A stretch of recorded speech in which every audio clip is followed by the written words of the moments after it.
Orang suka atau tidak, memuji atau tidak, itu that is not our business. Ini agak dicampur dengan bahasa Inggris karena ada tamu dari Malaysia. Paham tak? Alhamdulillah.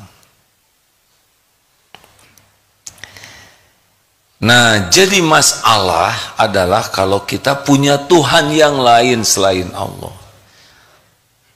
Apa cirinya kita punya Tuhan yang lain selain Allah? Yaitu mendominate. Jadi pikiran kita semuanya ingat kepada Dia terus menerus. Hati kita kepada Dia, pikiran kepada Dia, waktu kita untuk Dia, effort kita berjuang untuk Dia. Nah, Dianya ini siapa? Kalau Dianya ini Allah, sah. Tapi ada yang Dianya itu harta, ada yang makhluk, ada yang gelar. Jadi ada orang yang terdominasi pikiran, hati, waktu, tenaganya hanya untuk Dia. Nah, Dianya ini siapa? Ada yang uang, a whole time, uang. Ada yang posisian terus saja. Tapi bagi orang yang hamba Allah, Allah terus dalam pikirannya, dalam hatinya, dalam waktunya, dalam semua aktivitasnya. Kenapa kamu jujur? Allah. Perintah saya jujur karena Allah. Kenapa suami baik kepada istri? Allah memerintahkan saya baik ke istri, saya lakukan. Tapi istrinya marah-marah. Oh, itu urusan istri dengan Allah. Urusan saya adalah baik. Istri juga begitu. Itu suaminya kok begitu kepadamu? Oh, itu urusan suami dengan Allah. Urusan puan menjadi istri yang bukan soleha, istri yang disukai Allah. Namanya soleha. Ya. Kalau istri pikirannya hanya suami. Saya harus berbuat agar suami saya cinta kepada saya. Saya lakukan ini agar suami saya sayang kepada saya. Kalau gitu Tuhannya suami. Istri tidak bisa membulak-balik hati suami. Nah, suami tidak bisa membulak-balik hati istri. Bahasa Melayunya apa membulak-balik kan? Pusing-pusing. Kan? Sama apa?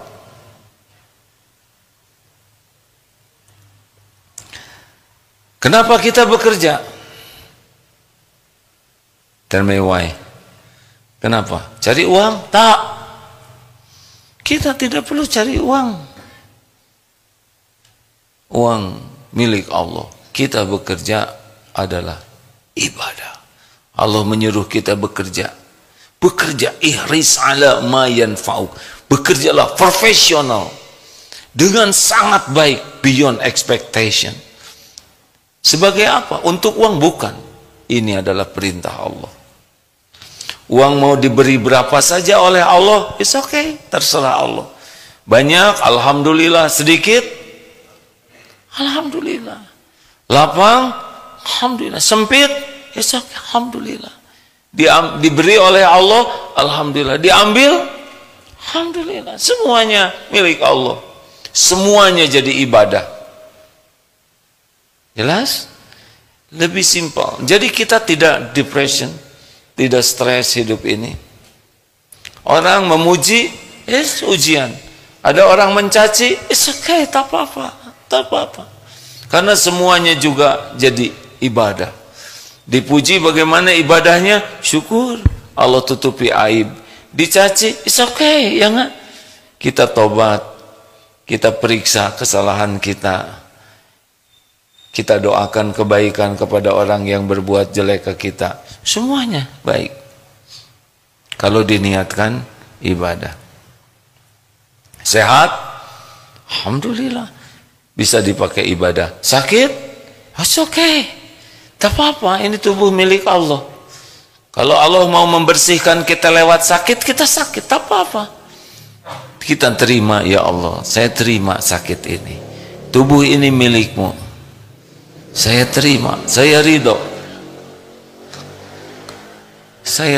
dengan sakit ini, ya Allah, ini tubuh milikmu, engkau berbuat pasti yang baik, ya Allah, saya mohon kesembuhan darimu. Bukan tidak ridho, tapi ingin sehat, itu juga ibadah.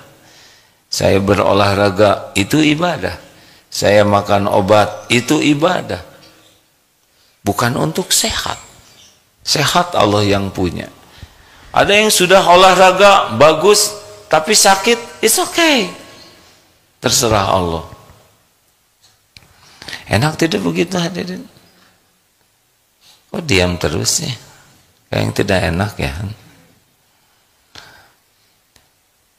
Nah, setan itu ada diciptakan oleh Allah membisiki kita. Apa yang dibisiki? Nafsu. Jadi kita ini fa'alhamaha fujuraha wa taqwaha. Allah sudah mengilhamkan di hati ini untuk berbuat buruk dan baik. Jadi sudah ada softwarenya di sini, ya, Allah yang desain. Ada nafsu. Nafsu ini membawanya kepada keburukan.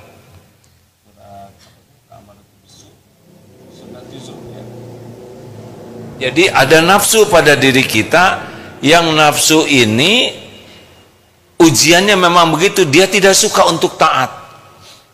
Coba tadi sepertiga malam terakhir, mana yang disukai oleh nafsu, tidur atau tahajud? Jawab. Mana yang disukai Allah, tidur atau tahajud? Nah, beginilah. Jadi kita harus tahu, jadi pada diri kita itu sudah ada nih ya, oleh Allah disimpan software yang maunya berbuat tidak suka. Mana yang disukai, dipuji atau dicaci? Mana yang disukai oleh nafsu? Mana yang disukai oleh Allah? Dicaci, bukan itu. Yang disukai oleh Allah adalah bersyukur dan bersabar. Jadi sekali lagi ada nafsu. Nah, ada juga Allah menciptakan syaitan minal jinnati wan nas. Coba di surat An-Nas ya. Tuwaswisu bihin nafs. Benar? Jadi setan itu ada pada jin dan manusia yang membisiki di hati kita. Nah, yang di kendaraannya itu nafsu. Nafsu sudah ada potensi untuk berbuat buruk, dibisiki oleh setan sehingga jadi berbuat. Setan sendiri lemah sesungguhnya bisikan setan, karena dia hanya berbisik saja, ayo pukul. Nah, yang memukul itu kita. Kita tidak memukul, tidak apa-apa, setan cuma bisik aja. Kamu bicara, monyet kamu. Nanti yang bicara, monyet. Setan hanya membisiki. Nah, nafsu kita itulah yang menjadi kendaraannya. Maka kalau kita bisa wanahan nafsa anil hawa, bisa mengendalikan nafsu kita, setan itu menjadi tidak berdaya. Ustaz, tentang mukhlasin. Ini dua setan yang tidak bisa berdaya, surat Sod kalau tidak salah ya, surat Sod 8283. Kalau lebih bima agwaitani. Nah, kita dengar beliau hafiz Quran, jadi lebih baik beliau yang membacakannya. Kalau setan itu sebetulnya bisikannya itu tipu dayanya itu lemah ya. Surat An-Nisa 76, inna kaida syaitani kana dha'ifa. Sesungguhnya bisikan setan itu lemah, cuman membisiki saja. Cuma kalau orang lemah terhadap nafsunya, jadi kalau orang kuat dalam mengendalikan nafsu, jadi setan tidak begitu berefek. Silakan Ustaz. Sod 8283 Maaf bukan. Surat Sod ayat 8283. Oh iya benar ya. Qala fa bi izzatika. Ya silakan. A'udzu billahi minasy syaithanir rajim. قال فبعزتك لأغوينهم أجمعين إلا عبادك منهم المخلصين. Iblis itu berkata, qala fabi'izzatika, demi kemuliaanmu pasti aku akan menyesatkan mereka semua, illa kecuali ibadaka, ibadaka minhumul mukhlasin, kecuali hambamu yang mukhlas di antara mereka. Jadi orang yang ikhlas itu tidak mempan. Nah, ada mukhlisin, ada mukhlasin. Yang saya pahami, mukhlisin itu orang yang sedang berusaha ikhlas. Tapi mukhlasin ini orang yang sudah menikmati lepasnya riya dari hati. Jadi ada satu orang yang setan itu tidak berdaya. Siapa dia? Mukhlasin. Mukhlasin ini adalah orang yang paling berhasil melepaskan hatinya dalam amal perbuatannya dari berharap apapun dari makhluk. Jadi salah satu pintu orang menderita, mudah ditipu setan adalah senang dipuji, senang dinilai, senang diakui oleh makhluk dari amal-amalnya. Paham tak? Mengerti tak? Jadi ibu-ibu yang paling sering ditipu setan, kira-kira yang bagaimana, Bu? Langsung ngambek. Ibu-ibu terus kata, Bu, semakin ibu ingin dipuji oleh orang lain, semakin mudah ditipu. Sama lelaki juga. Yang ingin dianggap soleh, ingin dianggap kaya, ingin dianggap hebat. Pokoknya kalau sudah sibuk dengan penilaian manusia, sehingga menjadi niat dari perbuatannya, masuklah dalam jebakan tipu daya setan. Coba yang suka dipamer-pamerkan itu pasti yang dianggap spesial pada dirinya. Kalau orang merasa badannya bagus, maka dia akan berusaha orang lain tahu dan ingin orang lain memuji dirinya. Padahal yang punya badan siapa? Allah. Yang ingin dipuji siapa? Dirinya. Yang punya kulitnya bagus, kalau bisa setiap orang supaya tahu. Yang saya tidak boleh bicara badannya seperti apa, nanti terbayang ya, saya jadi dosa. Ya begitulah. Lelaki perempuan sama. Pokoknya kalau hidupnya hanya sibuk dengan ingin dinilai orang, ingin dipuji orang, ingin diakui oleh orang, ingin dikagumi orang, masuk di sini. Menjadi lemah. Karena dia akan mudah ditipu oleh setan. Tapi kalau orang sudah berhenti dari berharap penilaian manusia, sibuk dengan ingin dinilai, diridhoi Allah, setan tidak punya pintu. Halo? Pikir apa ini?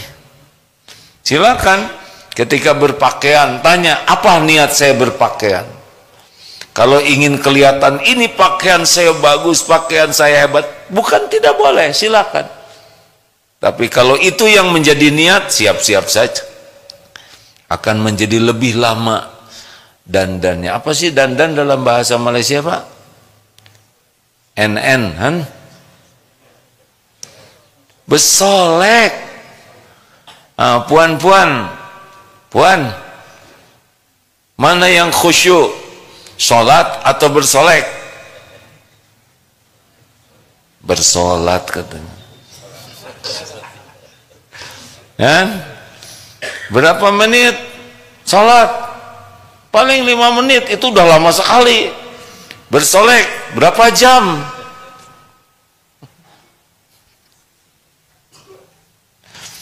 Alhamdulillah kita jadi lelaki more simple. Kita tidak perlu pakai lipstik, benar? Agak berat kalau kita harus pakai lipstik. Saya kalau ceramah harus pakai lipstik dulu, pakai bedak dulu. Oh, aduh, berat. Hati-hati, bukan tidak boleh rapi, baik, tapi untuk siapa niatnya? Masak supaya suami memuji, pasti akan banyak luka di sini. Kata suami, maaf ini kurang enak, sakit. Setiap berharap dari makhluk, hati tidak akan selesai. Di sini pasti tidak enak. Lakukan yang terbaik, ya Allah. Wahai yang maha menyaksikan, semoga engkau ridho. That's all. Cukup. Bekerja yang terbaik, profesional, agar laku, jualan. Nah, bekerja yang baik supaya Allah ridho. Service excellent, supaya disukai orang. Nah, service excellent, supaya Allah ridho. Enak begini, simple. Halo? Di tempat bekerja bagus supaya karirnya bagus. Untuk apa? Tidak penting bagi kita position, yang penting diterima pekerjaan kita, jadi amal ibadah kita. Rezeki, position dan sebagainya, semuanya adalah milik Allah. Allah berikan kepada siapa yang Dia kehendaki, bukan sebagai prestasi, tapi sebagai ujian. Prestasi itu adalah inna akramakum indallahi atqakum. Kalau semakin bersih hatinya dan jadi amal. Nah, setan ini membisiki semua orang, tapi dia tidak sanggup kepada orang yang mukhlasin. Kita tidak bisa lihat setan, tapi setan melihat kita. Kita banyak pekerjaan, kalau dia pekerjaannya satu saja, menipu kita. Kita sibuk, dia banyak temannya menipu kita.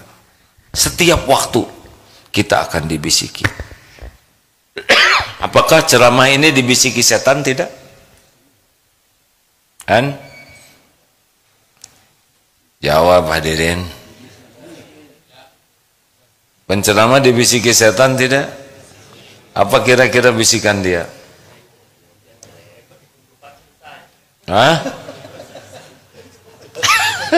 Supaya cepat selesai. Oh, ada yang setan bisikinya supaya lama, Pak. Supaya bicara terus sampai orang bosan dengar. Setan membisiki supaya kita kelihatan seperti orang soleh, supaya ingin kelihatan ilmunya luas, supaya kelihatan dia ini orang yang dekat dengan Allah. Setan membisiki supaya sepertinya sudah mengamalkan padahal belum.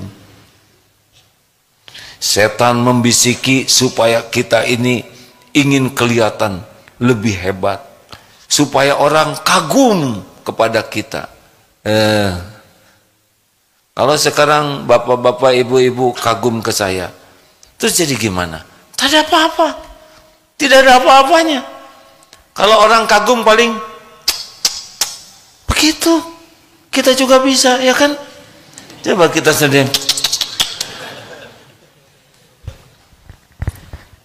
Sekarang memuji, apa artinya? Tak ada artinya. Kalau Allah tidak ridho, semua orang memuji, tidak ada arti apa-apa. Yang berarti dalam hidup ini cuma satu.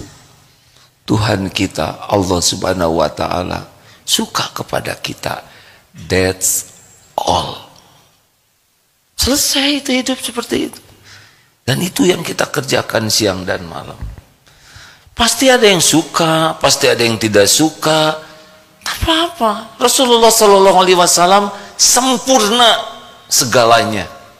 Ada yang cinta, ada yang tidak cinta, ada yang suka, ada yang benci, ada yang menghormati, ada yang memusuhi. Tak apa-apa. Semua kembali kepada yang melakukannya. Jelas? Jadi yang pertama, kalau kita ingin lepas atau setan susah menipu kita adalah berusaha keras jadi orang ikhlas, yaitu orang yang melakukan apapun benar-benar diniatkan sebagai mengabdi kepada Allah. Tidak sibuk dengan penilaian, pengakuan, pujian, penghargaan orang. Semakin hati kita berharap dari manusia yang ditujukan dari amal kita, semakin tidak ikhlas, habis kita.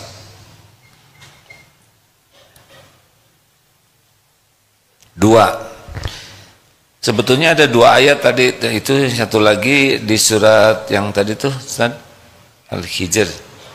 Ya, baca aja Ustaz, Al-Hijr 39-40. Lalu yang tentang tawakal, oh yang tawakal nanti ya, surat An-Nahl 99. Maaf. Kalau imam ditipu setan tidak? Jawab hadirin, jangan sampai ditipu setan supaya diam terus. Kan? Imam ditipu tidak? Apa ditipunya? Wah, suara kamu indah. Tahsinnya sempurna. Hafalannya banyak, ya. Ini imam yang khusyuk. Jadi sholat itu memikirkan bagaimana penilaian makmum, bukan penilaian Allah. Sholatnya dilakukan, tapi belum tentu diterima Allah. Silakan Ustaz. Surat Al-Hijr ayat 39-40. Qala Rabbi bima. Ya benar yang ini. A'udzu billahi minasy syaithanir rajim. Qala Rabbi bima aghwaytani la uzayyinanna lahum fil ardi wa la ughwiyannahum ajma'in illa ibadaka minhumul mukhlasin. Iblis berkata, ya Tuhanku, sebab engkau telah memutuskan bahwa aku sesat, pasti aku akan menjadikan mereka memandang baik perbuatan maksiat di muka bumi ini. Dan pasti aku akan menyesatkan mereka semuanya, kecuali illa ibadaka minhumul mukhlasin. Jadi setan ini akan memandang baik, korupsi dianggap baik, zina dianggap baik. Pokoknya apa-apa yang dilarang Allah oleh setan dibuat, dibisiki sepertinya baik. Padahal kalau udah dilakukan pasti bencana, musibah bagi yang melakukan. Setan membisik saja begitu, dia lepas tangan nanti. Tapi orang-orang yang ikhlas dalam berbuat apapun, gak bisa. Setan itu susah sekali. Kesimpulan pertama, stoplah, berhentilah ingin dinilai, dipuji, diakui orang lain. Lakukan saja yang terbaik supaya Allah ridho. Ya, setuju? Sekarang siapa lagi yang tidak bisa ditipu setan? Surat An-Nahl 99. Innahu la. Sudah ada? Ustaz? Ya. Innahu laisa lahu sultanun 'alal ladzina amanu wa 'ala rabbihim. Ya, silakan. A'udzu billahi minasy syaithanir rajim. إنه ليس له سلطان على الذين آمنوا وعلى ربهم يتوكلون إنما سلطانه على الذين يتولونه والذين هم به مشركون.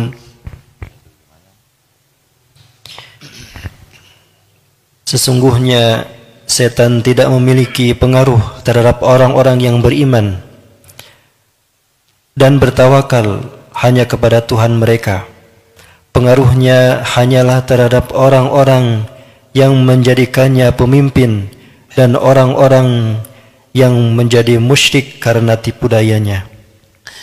Innahu laisa lahu sultanun 'alal ladzina amanu wa 'ala rabbihim yatawakkalun. Jadi yang tidak akan mudah ditipu atau setannya susah nipu adalah orang yang beriman dan bertawakal.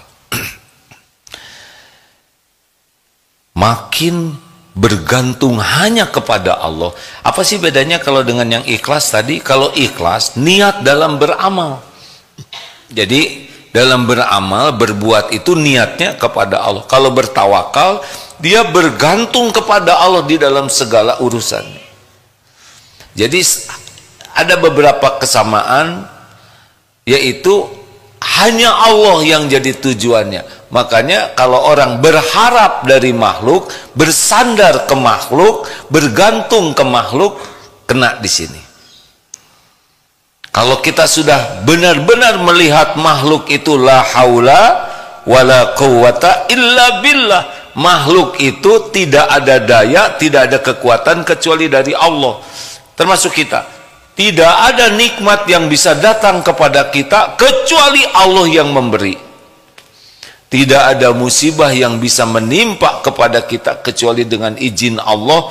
Hakul yakin Allah lah satu-satunya pemilik segala karunia. Ini udah susah setan nipunya. Halo? Bagaimana ini? Semakin berharap ke makhluk, berharap diberi, berharap ditolong, berharap kepada benda. Ini kalau tidak ada obat ini saya tidak akan selamat nih, berarti obat. Supir itu luar biasa, kalau nggak ada supir itu saya bisa celaka. Sudah begitulah, saya harus ke dokter itu. Dokter itulah dokter yang paling hebat yang bisa menyelamatkan saya. Suamiku, you are my everything, without you I'm nothing. Oh, itu lagu. Dan namanya lagu musyrik. Jangan hadirin, semakin berharap dari makhluk, semakin bergantung kepada selain Allah, semakin mudah ditipu setan. Caranya bagaimana? Contoh, orang yang mau berangkat keluar rumah, keluar dari rumah, dia berdoa, Bismillahi tawakkaltu Allahi la haula wala quwwata illa billah. Dikatakan kepadanya, hudita wa kufita wa wukit. Bismillah, dengan nama Allah. Tawakkaltu, saya bertawakal, Allah, kepada Allah. La haula, tidak ada daya, wala quwwata, tidak ada kekuatan, illa billah, kecuali dengan Allah. Lalu orang yang bicara seperti ini dengan yakin, dan Allah pasti tahu, janji dari Allah apa? Hudita, ditunjuki, dicukupi, dilindungi. Allah tahu semuanya. Kita akan dituntun kepada yang terbaik. Dicukupi, Allah tahu keperluan kita. Nanti akan ketemu kita dengan keperluan kita tanpa harus selalu terpikirkan. Dilindungi, Allah tahu semua bahaya yang akan menimpa, dan mudah bagi Allah mengganti takdir ke takdir lain, karena Allah penguasa takdir. Ayo, Setan sambil berkata kepada temannya, bagaimana kita akan menipu orang yang ditunjuki, dicukupi, dilindungi? Pertanyaannya, suka doa itu tidak? Wah, saya doa. Paham tidak doanya? Sekarang sudah paham. Yakin tidak? Kan ada yang tidak tahu arti, ada yang mengerti arti, ada yang yakin dengan doanya. Nah, Allah mengabulkan orang yang hatinya tidak lalai. Ada pertanyaan, silahkan.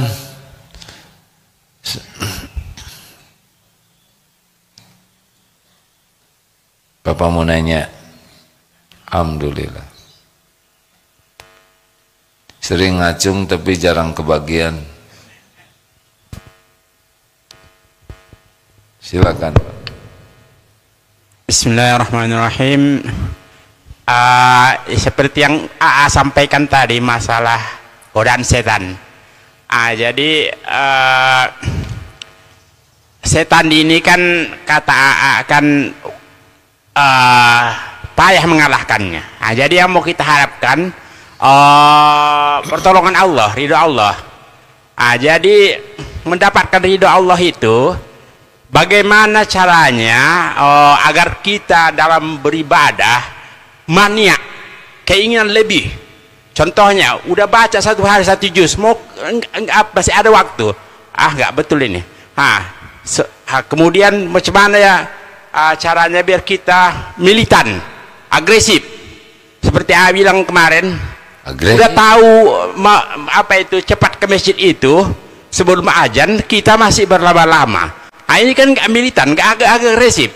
Ini jadi apa namanya, di samping tadi bisa mengantisipasi godaan setan ini dengan menyibukkan diri kita berbuat kebaikan, hablum minallah, hablum minnas, segala macam. Apa yang kita lakukan? Demikian. Kurang lebih saya mohon maaf. Assalamualaikum warahmatullahi wabarakatuh. Waalaikumsalam warahmatullahi wabarakatuh. Nah, setan itu mudah menggoda hati yang lalai. Jadi salah satu caranya ya, tadi malam Bapak dengar ceramahnya kan, bahwa orang itu banyak yang tahu tapi belum tentu serius mengamalkannya. Dan nasihat Rasulullah SAW adalah la yazalu lisanuka rotban min zikrillah. Hendaklah lisanmu selalu basah menyebut nama Allah. Karena kalau kita terus-terusan zikir, setan juga jadi tidak bisa masuk menggoda kita, asal zikirnya benar, niatnya benar, caranya. Zikir teruslah Pak. Zikir juga beramal. Begitu Pak. Pak, begitu. Ada lagi doa, a'udzu billahi minasyaitonir rajim. Jarang orang doa ini. Setan paling tidak suka kita doa ini. Makanya kita jarang. Pasti doanya minta rezeki, betul tidak? Minta jodoh, minta sehat, minta lunas utang, minta suami baik, mesti minta itu aja. Jarang yang minta perlindungan dari tipu daya setan. Setan gak suka kita doa ini. Itu a'udzubillahi minasyaitonir rajim. Nah, kalau di Indonesia kan disebutnya setan yang terkutuk. Tapi ada juga yang saya pahami, aku berlindung kepada Allah dari setan yang dirajam dengan panah api, dan dia takut sekali itu. Ada lagi, kalau rumahnya ingin aman dari tipu daya setan, baca surat Al-Baqarah. Durasinya kalau salah 3 hari ini. Jadi per 3 hari itu dibaca. Aman itu. Sihir, santet, magic, kecuali magic jar ya. Apa? Di rumah yang sering bertengkar, udah baca itu Al-Baqarah Berapa juz ya Al-Baqarah? 3 juz. 286 ayat. Coba baca setiap 3 hari selesaikan, 3 hari selesaikan. Lihat saja di rumah, sing ikhlas bacanya. Gimana kalau suami saya marah-marah, jangan-jangan dia setannya? Shh, jangan begitu ya. Baca, coba baca. Yang di rumah anaknya sering bermasalah, terus pokoknya yang banyak masalah di rumah, kan banyak tipu daya setannya. Ya, setan itu tidak usah, enggak usah begitu. Di rumah tipu daya setan membuat malas ibadah, malas baca Quran, kerjanya lihat HP terus, kerjanya melakukan sia-sia, maksiat, itu banyak tipu dayanya. Coba baca ayat kursi. Ayat kursi bagian dari semalam kan ceramah tentang ayat kursi. Jadi karena sudah ceramah kan harus diamalkan. Ya. Nah pas diamalkan tadi malam mimpi tuh agak horor. Wah, nah di dalam mimpi tuh saya, ya Allah, bukankah saya udah baca ayat kursi? Nggak jadi tuh mimpi horornya. Padahal dalam mimpi juga ingat udah baca ayat kursi, hilangkan. Jadi yang suka erep-erep, apa bahasa Malaysia erep-erep, tahu tidak? Hah? Yang mimpi, yang susah bergerak, yang baca Al-Fatihah tuh nggak tamat-tamat. Nggak ada yang gitu di Malaysia ya kan? Kalau di Indonesia tindihan. Udahlah terserah Bapak aja ada atau tidak ya. Kita tidak boleh bertengkar untuk urusan ini. Ada pertanyaan lainnya? Puan-puan, tuan-tuan Malaysia bukan? Indonesia ya? Sebangsa, nanti dulu ya. Jangan-jangan saya godaan setan. Silakan. Ada yang mau nanya? Kita kan udah dekat deh. Silakan. Boleh pinjam mikrofonnya? Yang ini. Ya.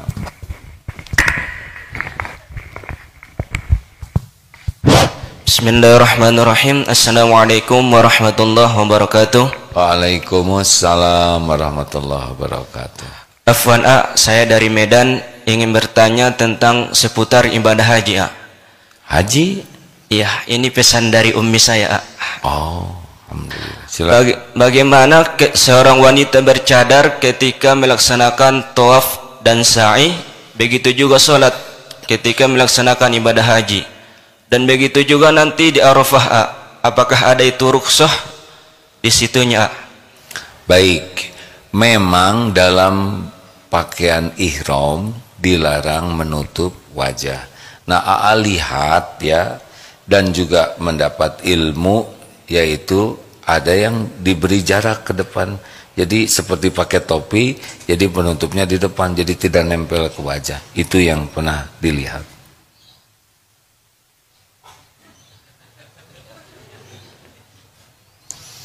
Bagi yang sudah biasa bercadar mungkin sangat berat sekali untuk dilihat orang tuh malu ya.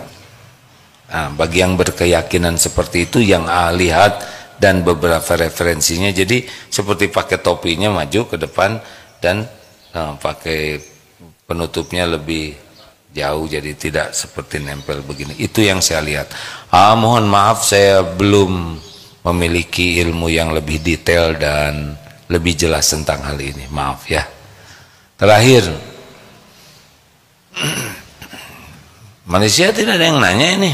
Jauh-jauh dari Malaysia ke sini, kelihatannya banyak persoalan. Ini Malaysianya di mana, Bang? Nah, Ustaz,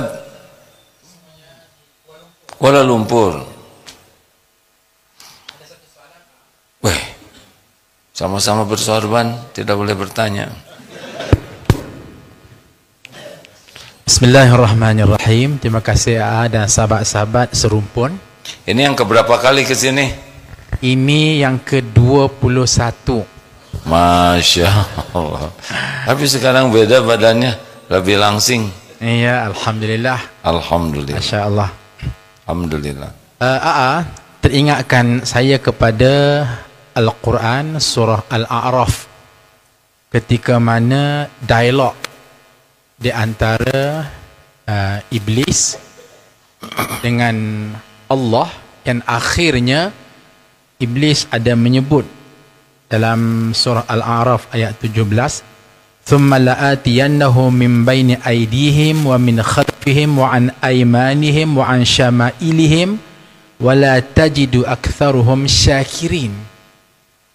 Bahawasanya syaitan akan terus menerus menggoda anak Adam, sama ada dari arah depan ataupun belakang, sama ada kanan maupun kiri. Yang tak ada dari atas. Benar. Jadi kenapa diungkapnya begitu ya? Nggak tahu. Maksudnya nggak diungkap daripada atas maupun bawah. Nggak tahu. Udah jangan nanya yang susah-susah. Saya harus belajar dulu. Saya tidak bisa ngarang. Kalau sudah Quran menafsirkan dan saya kalau belum tahu, udah lebih baik dianggap bodoh saja daripada saya menjawab tapi jawabannya hanya nafsu. Saya belum tahu. Saya harus belajar dulu ya. Itu jawabannya. Hah? Datang jauh-jauh. Datang jauh dari Malaysia mau cari jawabannya. Terus saya harus jawab apa? Kalau saya belum tahu, saya harus jawab apa? Jawabannya saya harus belajar dulu. Karena ini tafsir Al-Quran, tidak boleh nafsu, tidak boleh sekepikirnya kita. Harus belajar dari para penafsir yang berkompeten untuk menafsirkan ini. Jadi caranya nanti saya akan belajar. Saya lihat tafsirnya apa dari para ulama, bagaimana para sahabat menafsirkan, baru saya jawab. Sekarang saya belum baca itu. Menurut saya jawabannya adalah Ustadz cari sendiri di sana yang itu yang paling bagus. Kalau dapat beritahu saya. Persis seperti nasi padang begitu kan. Kalau saudara suka beritahu yang lain, kalau tidak suka beritahu saya. Terima kasih Ustadz, udah nggak usah banyak nanya ya. Alhamdulillah. Jadi ini ke-21 kalinya. Ya, alhamdulillah. Sudah berapa tahun jadi? Bermula tahun 2010. Terus bergerak, cuti, Covid. Kemudian ini adalah rombongan yang pertama selepas Covid. Masya Allah. Alhamdulillah. Terima kasih kerana sudi menyantuni kami semua. Menyantuni? Di sini yang disantuni anak yatim. Alhamdulillah. Terima kasih. Harus agak hati-hati ya. Alhamdulillah, terima kasih ini ya. Di sini santri dari Malaysia ramai Pak. Nikah juga dengan santri kami di sini bisa tuh ya. Tapi anak saya 3 sekolah di Malaysia coba. Di sini ada sekolah sendiri. Kenapa jadi di Malaysia kan? 3. Ada 1 di Petronas, 1 di, tapi sudah selesai, di Taylor University, Kuala Lumpur, dan 1 lagi di Putrajaya, di adalah Islamic Cambridge School tuh ada di sana. Tapi sudah selesai. Ada kemungkinan tahun depan balik ke sana 1 lagi, ya. Tak apa-apalah, sama-sama di dunia ini, ya. Lebih enak serumpun. Tapi saya sukanya di Putrajaya karena sepi ya. Tidak banyak, tidak ramai orang. Kuala Lumpur ramai orang, betul? Dan di sana ada kolam besar. Namanya apa? Tasik. Alhamdulillah. Baguslah, terima kasih. Dulu Pak Mahathir Muhammad itu membuatnya untuk saya. Ya alhamdulillah 2-3 bulan. Sekarang tiap bulan juga santri ke Malaysia tukar-tukar ya. Lebih banyak lah sini ya. Hanya bedanya yang kami kirim ke sana yang muda-muda, nah yang udah begitulah ya. Kalau yang berangkat dari Malaysia ke sini yang banyak amalnya. Betul. Harus kata-kata yang enak, betul? Yang tua-tua kan nggak enak hadirnya. Ini yang sudah banyak amalnya dan sudah dekat dengan Allah. Waduh, dekat dengan kematian. jangan ngomong yang nggak enak, saya jadi nggak enak nih. Terima kasih sahabatku yang baik. Alhamdulillahirrabbilalamin. Kita tutup doa akhir majlis. Subhanakallahumma bihamdik, asyhadu alla ilaha illa anta, astagfiruka wa atubu ilaik. Assalamualaikum warahmatullahi wabarakatuh.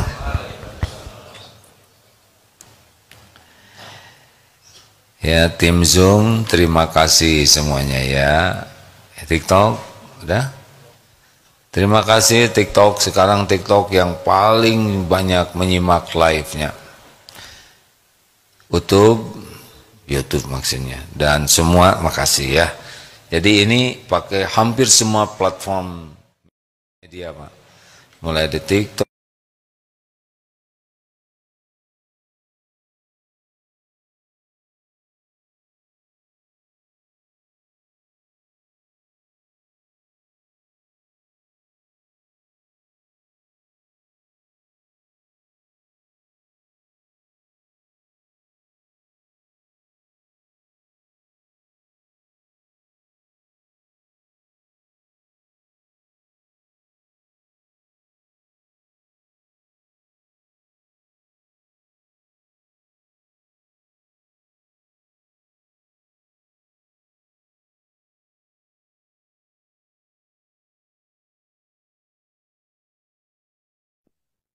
Baik, bismillahirrahmanirrahim. Ayah bunda yang dirahmati Allah Subhanahu wa Ta'ala, insya Allah sesaat lagi kita akan lanjutkan kembali berkaitan dengan konsultasi kurban.